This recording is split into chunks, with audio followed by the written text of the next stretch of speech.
এই দেখেন কত সুন্দর কালার আসছে। দেখেন মশলাটা কত সুন্দর কালার আসছে। দেখেন মশলা। এখন দিয়ে দিব কারণ বাজে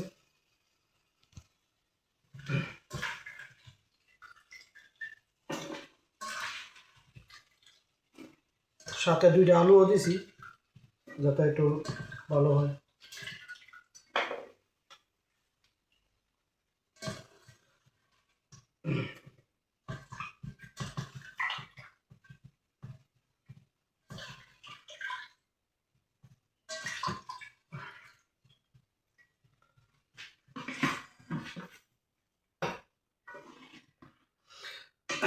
যারা প্রবাসী রান্না ভালোবাসেন লাইক কমেন্ট করতে বলবেন না।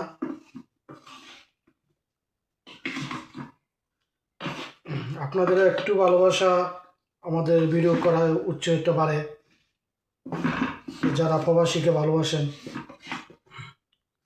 দয়া করে একটু লাইক কমেন্ট ভিডিওটা দেখে অন্যজনকে যারা নতুন প্রবাসে যায় তাদেরকে রান্না করার জন্য উৎসাহ দিবেন, শেখার জন্য শেয়ার করে দিবেন।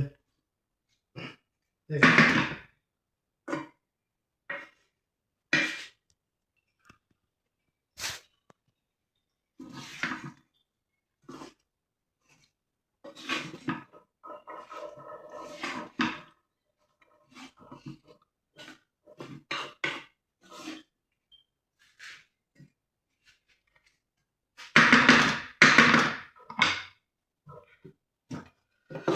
ধন্যবাদ সবাইকে, অসংখ্য ধন্যবাদ জানাই।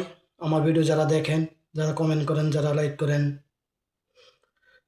অসংখ্য ধন্যবাদ জানাই সবাইকে। সবার জন্য দোয়া রইল।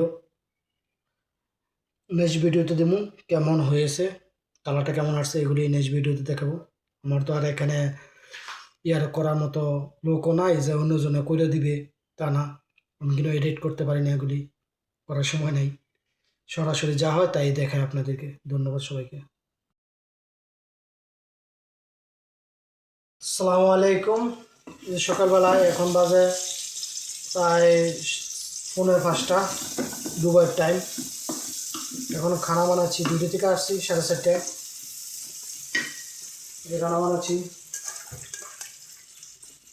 এই যে এটা হচ্ছে চিংড়ি মাছ। যেসব চিংড়ি মাছ দিয়ে কারকল আলু দিয়ে ভাজি করবো। এটা এখন কষাই নিব ভালোভাবে, তারপরে কারকল দিয়ে দিব। চিংড়ি মাছ হালকা ভাজা হয়ে গেছে, কত সুন্দর কালার আসছে দেখেন। এখন দিয়ে দিব মশলা। এখন মশলা দিয়ে দিব। এটা হচ্ছে মরিচের ফাঁকি। আমি একটু জাল বেশি খাই তাই কাঁচা মরিচও দেওয়া হয়েছে, লাল মরিচ, হচ্ছে হলুদ, এটা হচ্ছে ধনিয়া গুঁড়া,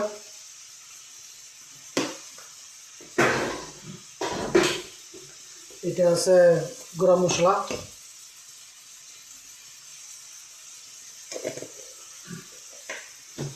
এখন এটা একটু কষাই নিব।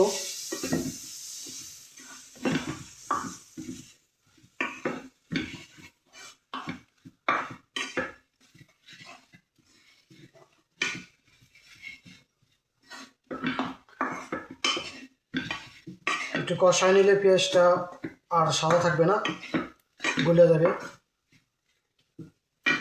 হালকা একটু পানি দিয়ে দিব এখন।